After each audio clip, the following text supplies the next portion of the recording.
Pullman-Dondin, je suis pharmacien au CHU de Martinique et je suis en charge avec d'autres collègues de l'approvisionnement. Et pour ma part, je fais de l'approvisionnement de médicaments, de dispositifs médicaux et de dialyse. Et j'ai une partie, je suis responsable des achats de médicaments.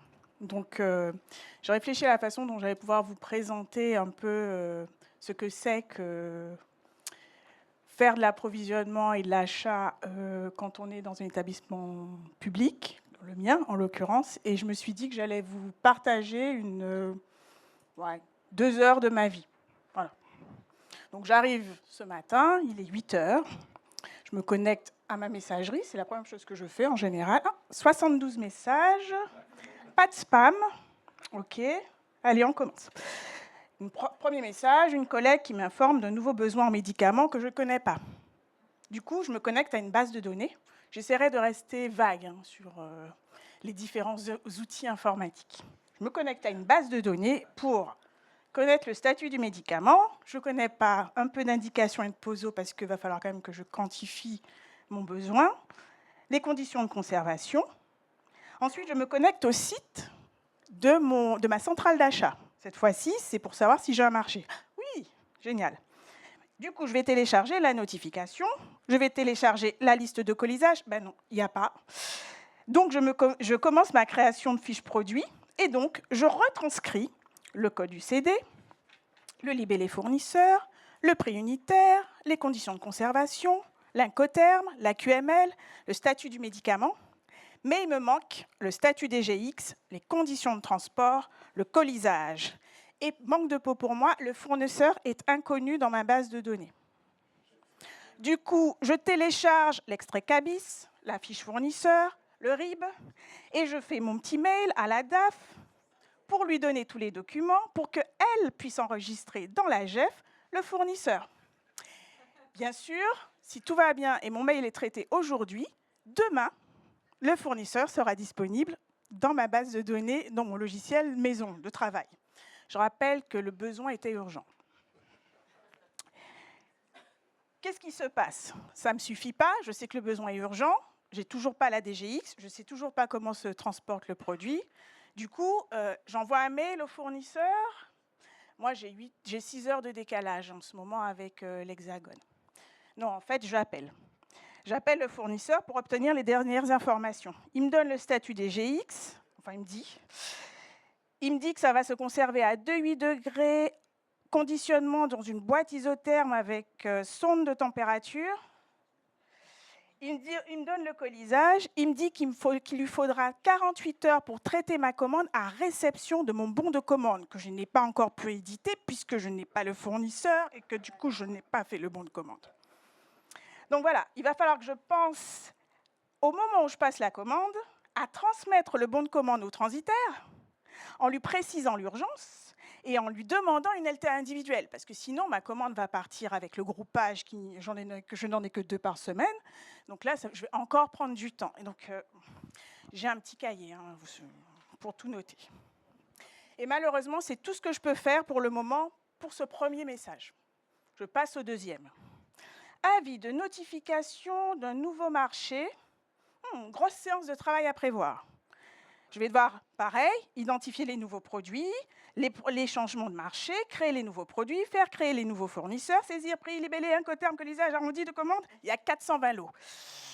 Eh bien, ils m'ont donné un mois, je vais peut-être pouvoir m'en sortir. Mais alors, il va falloir que je pense aussi à informer mes collègues du stock que j'ai des changements de produits, mes collègues du bon usage qui doivent préparer les informations au service de soins, mes collègues du DPI qui doivent faire les changements dans le DPI pour que les produits qui sont prescrits soient bien ceux qui vont être désormais commandés, les collègues qui gèrent les automates pour qu'ils puissent faire les mises à jour et que quand on transmet les besoins issus de la prescription, eh bien, ils puissent prendre le bon médicament.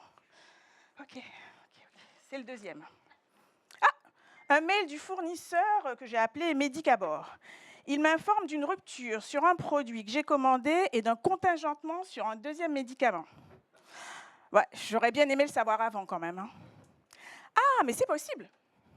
Mais il aurait fallu que je me connecte pour avoir cette information au site de ma centrale d'achat qui entretient un logiciel de recensement des péremptions, ou à la NSM, ou à Hospistock, ou à ma PUI, ou alors aussi du fournisseur, ou alors à tous en même temps.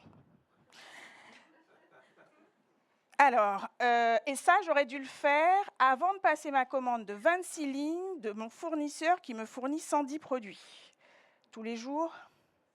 Bon, alors, je vais essayer de confier la tâche à quelqu'un, de faire la veille de ces sites et de retranscrire les informations dans mon logiciel de pharmacie sur un onglet que je peux consulter au moment où je fais la préco, parce que sinon, ça n'a pas de sens.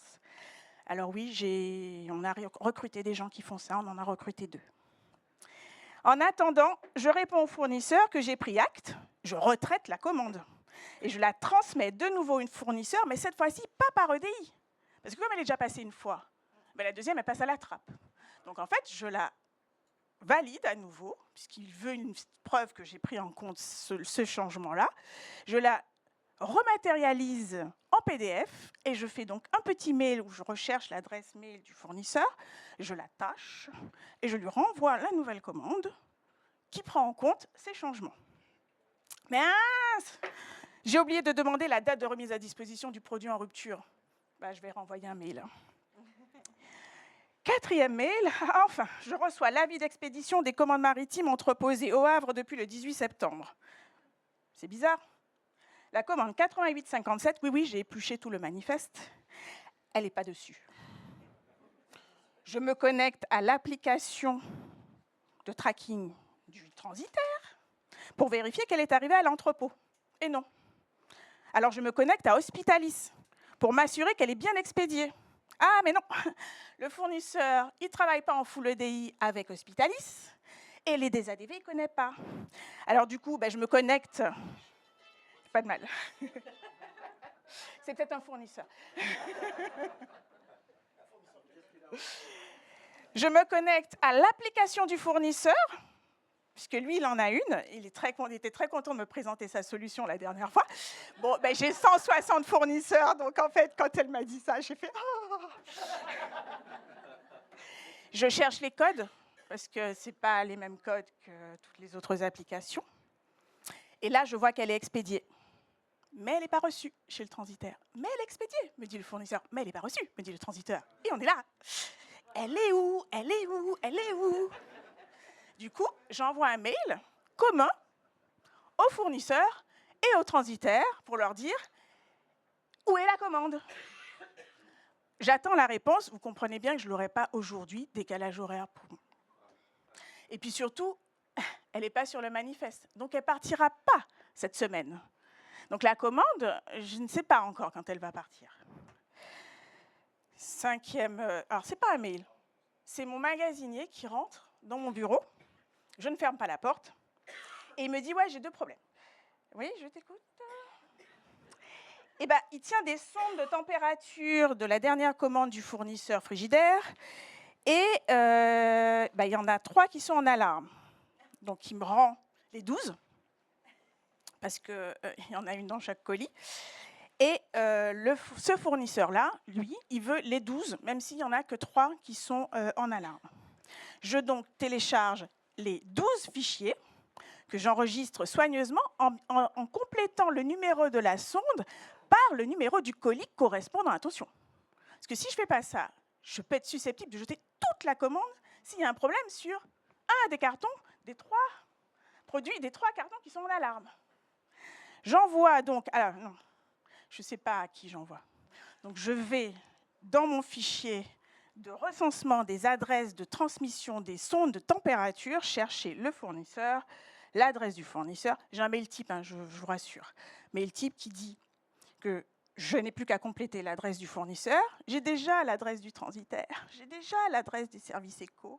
J'ai déjà une petite phrase toute faite qui dit « Oui, voilà, j'ai reçu tel produit, tel machin, à telle heure. Veuillez ouvrir un dossier de litige, dans le doute. » Et donc, je joins, surtout ne pas oublier, je joins mes 12 fichiers et j'envoie mon mail. Et j'attends. J'attends la réponse de la levée ou pas de la quarantaine. Et là, il me dit, ah oui, aussi, il y a un litige sur la commande du fournisseur, pas de pot. Une ligne manquante, dont le colis, bien que facturé. Il faut faire la déclaration de litige, valider la marche à suivre avec le fournisseur. Bon, je vais essayer de déclarer dans Hospitalis, parce que Hospitalis a mis à jour la liste des litiges qui a été retravaillée avec la CIL-APL. Mais mince, le fournisseur n'a pas activé la réception des litiges. Du coup, eh ben, j'imprime une version de ce fichier de synthèse du litige. Je cherche l'adresse mail du fournisseur et je lui envoie un mail pour lui déclarer mon litige. Bon, après ça, je me dis que la journée commence bien, j'ai 72 mails, j'en ai fait 4. Bon, j'avoue, je vais prendre un café, et puis je m'assieds avec mon petit café, et je me prends à rêver. Et si un jour, je n'avais besoin que de me connecter à mon outil de travail, et que les données arrivent dans mon outil de travail, qu'est-ce que je gagnerais du temps quand même?